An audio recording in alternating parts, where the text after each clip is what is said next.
함께 묵도하심으로 11월 22일 월요일 새벽 기도회를 시작하겠습니다.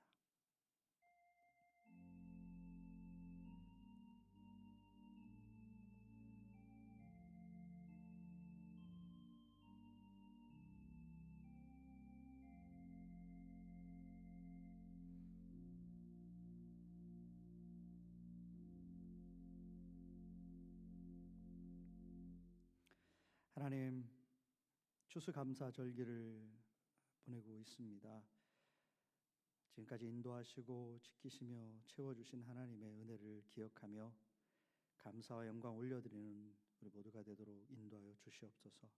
하나님은 언제나 우리에게 최선이었고 가장 좋은 곳으로 인도하셨음을 온전히 바라보며 고백하며 영광 올려드릴 수 있는 저희들 되게 하여 주시옵소서. 감사가 우리 입술과 마음에서 넘쳐날 때 충만한 기쁨이 넘치도록 또한 인도하여 주시옵소서. 한 주간 새로 시작합니다. 이 한 주간 감사하며 주님과 동행하는 삶 되게 하시고 주님이 약속하신 세상에 알 수 없는 기쁨과 평강을 누릴 수 있는 그런 한 주가 되도록 인도하여 주시고 또 오늘 하루가 되도록 함께하여 주시옵소서. 이 새벽의 예배 첫 시간을 주님 앞에 드리오니 기뻐 받아주시고 시종을 주관하여 주시옵소서. 감사하며 예수님의 이름으로 기도합니다. 아멘. 다 같이 찬송가 204장 함께 부르시겠습니다.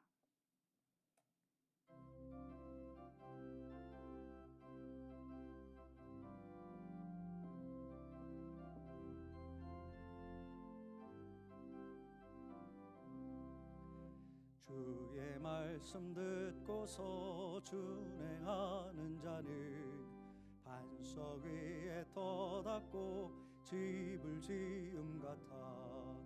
비가 오고 물나며 바람 부딪혀도 반석 위에 세운 집 무너지지 않네. 잘 짓고 잘 짓세 우리 집 잘 짓세. 만세 반석 위에다 우리 집 잘 짓세. 주의 말씀 듣고도 행치 않는 자는 모래 위에 터닫고 집을 지음 같아. 비가 오고 물나며 바람 부딪힐 때 모래 위에 세운 집 크게 무너지네. 잘 짓고 잘 짓세 우리 집 잘 짓세. 만세 반석 위에다 우리 집 잘 짓세. 세상 모든 사람들 집을 짓는 자니 반석 위가 아니면 모래 위에 짓네. 우리 구주 오셔서 제 은상을 줄 때 세운 공로 따라서 영영 상벌 주리. 잘 짓고 잘 짓세 우리 집 잘 짓세.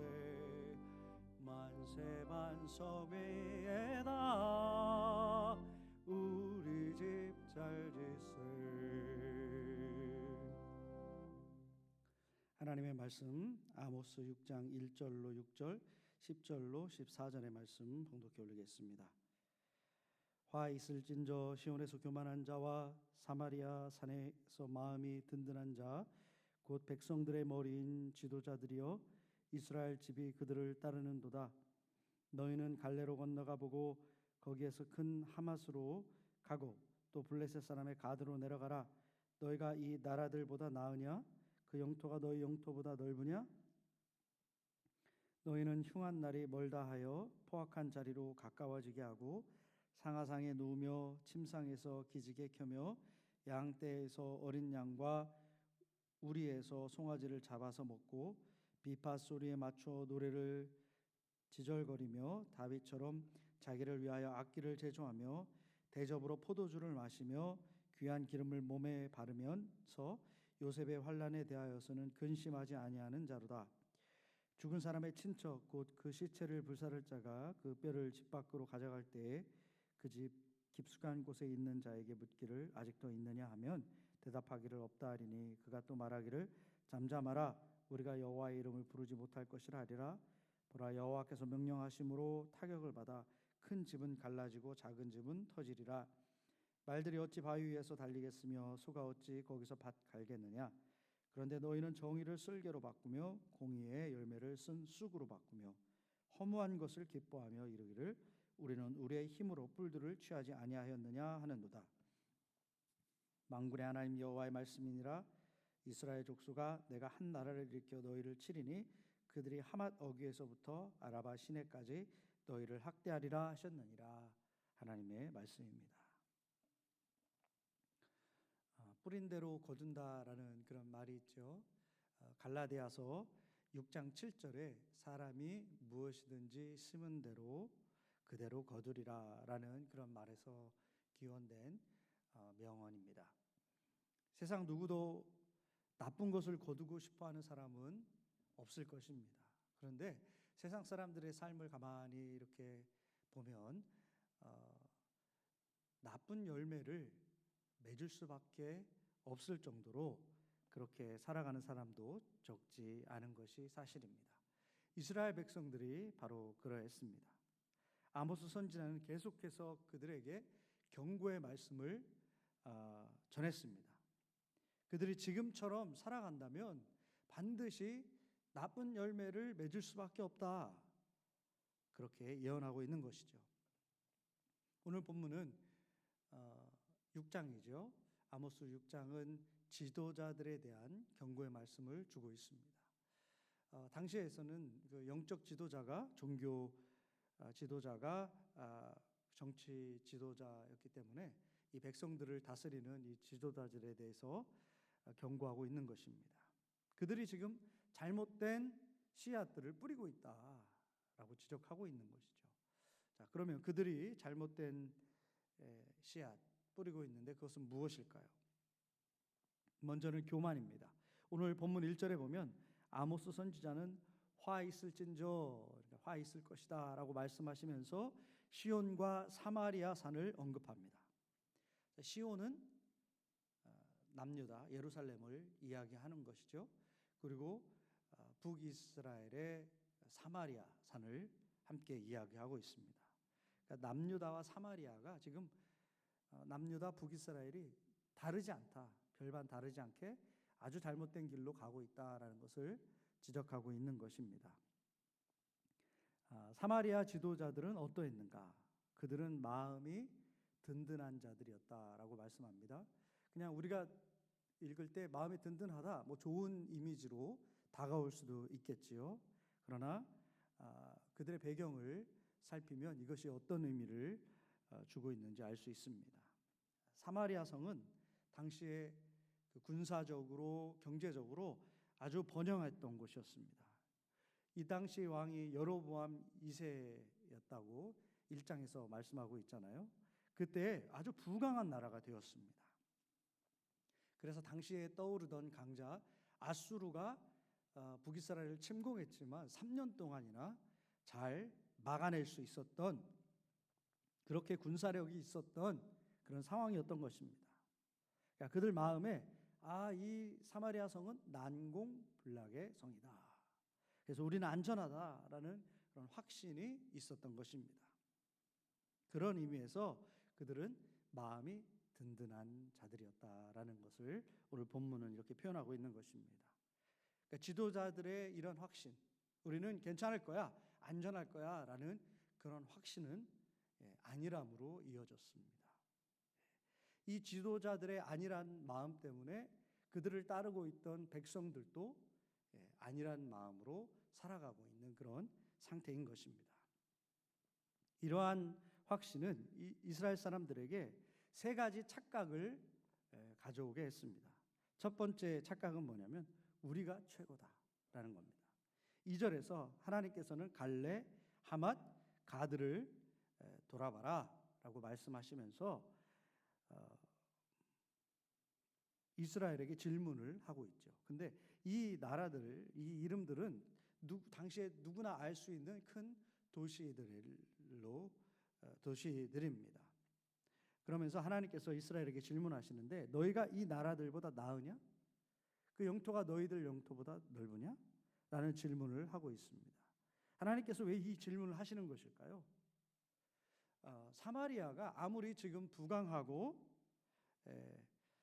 번성한 그런 도시일지라도 이러한 도시들과 비교했을 때 그닥 나은 것이 없다라는 걸 지적하는 것입니다.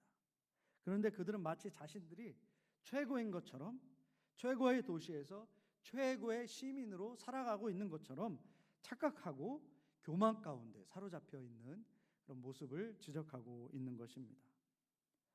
조금이라도 부유한 나라의 사람들은 그렇지 못한 나라 사람들을 차별하는 모습이 얼마나 흔합니까?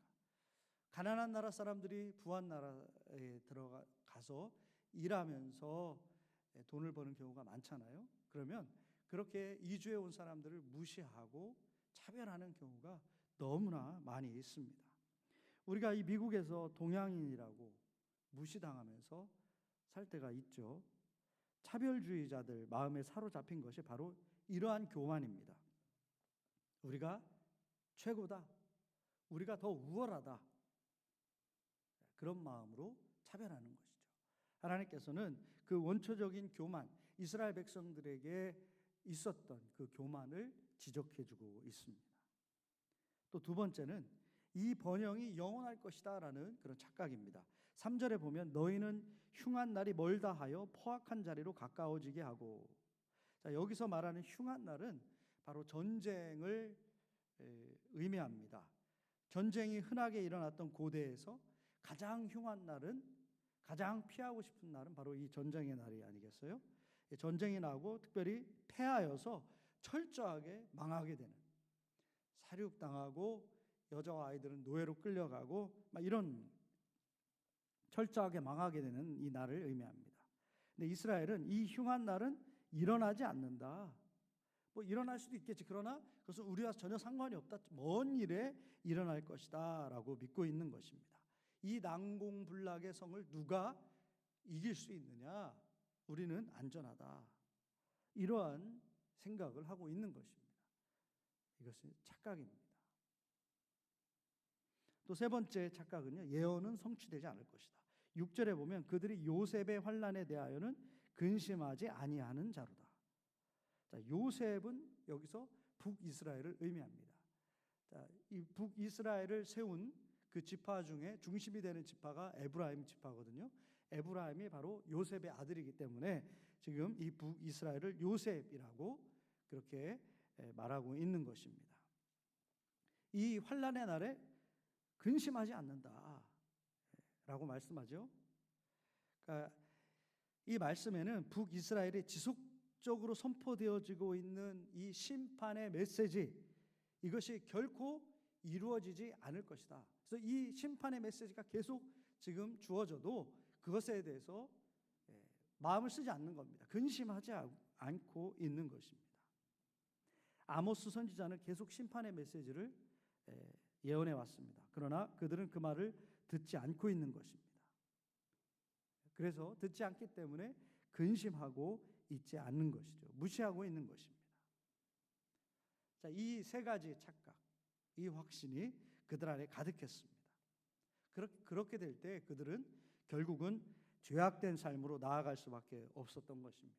오늘 본문에 그들의 죄악된 모습을 상세히 묘사하고 있죠. 첫 번째는 포악입니다.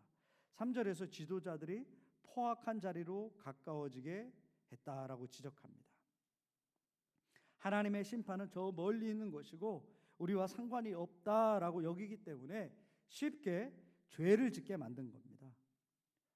지도자들은 백성들을 하나님의 교훈으로 나아가게 그렇게 가르치고 모범을 보여야 했지만 그들은 타락했습니다. 그들이 타락했을 때 나라가, 백성들이 점점 더 불의가 이렇게 팽창되는, 불의가 가득한 그런 나라로 되어갔던 것입니다. 또 두 번째, 사치스러운 삶입니다. 4절에서 6절에 보면 지도자들이 상하에 누우며 짐승들을 잡아먹고 대접으로 포도주를 마시고 귀한 기름으로 치장하는 모습을 설명합니다. 무엇이 떠오릅니까? 흥청망청 먹고 마시면서 사치와 음주 가무에 빠져 있는 그들의 모습을 볼 수가 있는 것입니다. 예수님 당시에 로마의 연회의 모습은 어떤 모습이었냐면 이렇게 비스듬히 옆으로 이렇게 눕는 겁니다. 이렇게 팔을 이렇게 기대고 누워서 먹고 마시는 겁니다. 예. 노예들이 열심히 음식을 갖다 주면 계속 먹고 마시고 또 배불러서 더 많은 음식을 먹고 싶으면 또 이렇게 항아리, 다른 항아리가 있어요. 거기에 토합니다.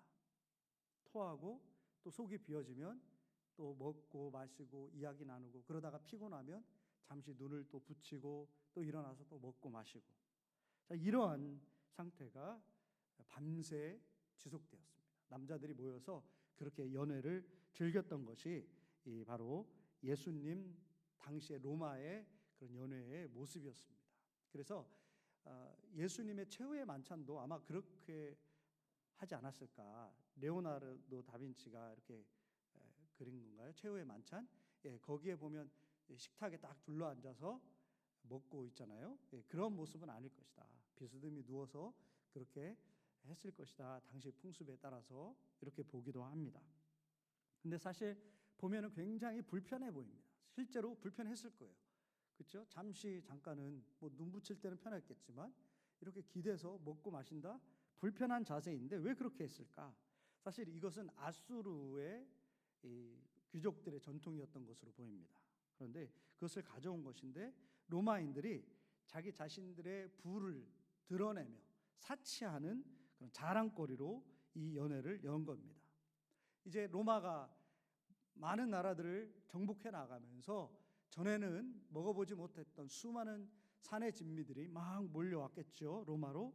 그래서 노예들이 이 로마인들을 위해서 서빙을 할 때 그들은 그것을 먹고 마시면서 즐기면서 우리가 이런 것을 즐길 수 있는 그런 부유한 사람들이다, 로마인들이다 라면서 특권의식으로 그렇게 한 것입니다. 불편해 보여, 다소 불편해도 이건 아무나 누릴 수 있는 것이 아니야. 바로 그런 것이죠. 그래서 누구나 그것들을 한번 경험해보고 싶은 그런 상황이었던 것입니다. 근데 마치 이스라엘 사람들의 모습 속에서 이 사치스러운 로마인들의 모습이 보입니다. 여러분, 그런데 이러한 삶은 이스라엘 사람들만의 모습이 아닐 것입니다. 오늘날 물질 만능주의에 빠진 현대인의 삶과 너무나 닮아 있지 않습니까? 지금 이 물질의 풍요는 영원히 지속될 것처럼, 물질의 풍요가 구원을 가져다 주는 것처럼 그것을 추구합니다. 또 그것을 얻으면 그것을 얼마든지 누리고 살아도 되는 것처럼 사치와 향락이 만연합니다. 우리가 먹을 수 있는 건 한정되지만 그보다 더 많은 것들을 가져다 놓고 먹고 마시면서 버리는 음식들이 넘쳐납니다. 믿는 자들도 이 세상 가치에 빠지면 이스라엘 사람들처럼 하나님의 말씀이 성취될 것에 대해서 무관심해집니다. 주님이 다시 오셔서 심판하실 것을 두려워하지 않습니다. 하나님의 나라가 이 땅에 이루어질 것에 대해서 소망하지 않고 세상의 성공을 위해서 살아가게 되는 것입니다. 세상 사치, 향락 이런 것들을 추구합니다. 아모스 선지자는 이러한 삶에 대해서 허무한 것이다, 그것을 기뻐하는 삶이다 라고 지적합니다. 하나님의 공의를 잊은 백성, 하나님의 정의를 세상 것으로 바꿔서 살아가는 삶은 13절에서 언급하고 있죠. 허무한 것을 기뻐하는 삶이다. 허무하다는 것은 어떤 의미입니까? 아무것도 아니라는 거예요. 아무것도 없는 것이라는 겁니다. 결국 다 없어질 것이라는 것입니다. 이생의 자랑, 육신의 정욕은 세상 살아가면서 세상에서 만족을 줄 수 있겠죠. 그러나 그것은 잠시 잠깐일 뿐입니다. 결국은 썩어 없어질 것이고요, 사라져 버릴 것입니다. 허무하게 끝나버리게 될 것입니다. 그리고 그것이 만족스러운 것을 잠깐 갖다 줄 수 있을지 모르겠지만 천상의 것, 결국은 우리가 누리게 될 천상의 그 기쁨에 비하면 아무것도 아닐 것입니다. 그리고 13절에서 또한 허무한 것 중에 하나가 자신들의 권세라고 언급합니다. 그들이 이렇게 말합니다. 우리의 힘으로 뿔들을 취하지 아니하였느냐. 뿔은 권세, 왕권 뭐 이런 걸 의미하겠죠.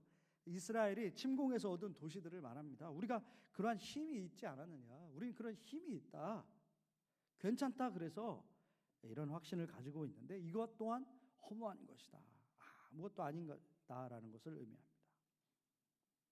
세상에 아무리 큰 권력도 내가 가지고 있는 아무리 큰 그런 힘도 결국은 하나님 앞에서 종이장보다 가벼운 것일 뿐입니다. 우리가 경험하지 않습니까? 아무리 과학 문명이 발달하고 우주로 나아가서 우주를 관찰하고 하는 그런 지금 현대인의 삶이지만 이 바이러스 하나 때문에 수많은 사람들이 쓰러지고 생명을 잃어가는 그런 상황을 우리는 경험했습니다. 아무리 높게 썬 사마리아 성이라도 바이러스 하나가 들어가면 그 안에 있는 모든 사람들이 멸망할 수도 있는 것입니다. 세상 것들은 결국은 하나님께서 심판하실 때 철저하게 무너져 버릴 수밖에 없다라는 것을 우리는 두렵고 떨리는 마음으로 인정하고 하나님 앞에 서야 될 줄 믿습니다. 여러분, 뿌린 대로 거둔다.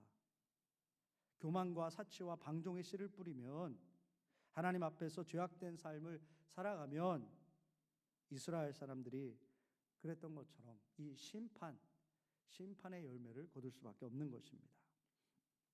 우리는 이들을 교훈 삼아서 좋은 씨를 뿌리기를 원합니다. 믿음의 씨, 순종의 씨, 사랑의 씨, 영원한 나라를 사모하는 것, 그것을 추구하기를 원합니다. 세상 것은 다 없어질 허무한 것인 줄 믿습니다. 오직 주님을 위해서 믿음의 씨를 뿌림으로 영원한 것을 거둘 수 있는 저와 여러분들 다 되시기를 우리 주 예수 그리스도의 이름으로 간절히 축원합니다. 오늘 말씀을 기억하면서 묵상의 시간을 갖겠습니다.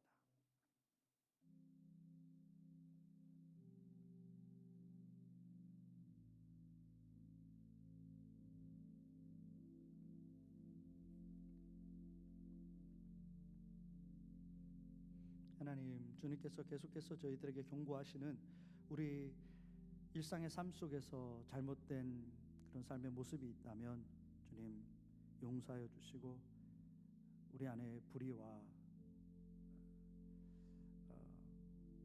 하나님 기뻐하지 않는 죄악된 모습들은 하나도 남지 않게 하시고 오직 주님의 말씀에 순종하고 주님의 뜻을 이룰 수 있는 삶이 되도록 인도하여 주시옵소서.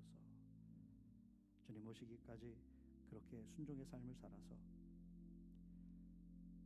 우리의 삶 속에서 많은 믿음의 열매들이 일어날 수 있도록 인도하여 주시옵소서.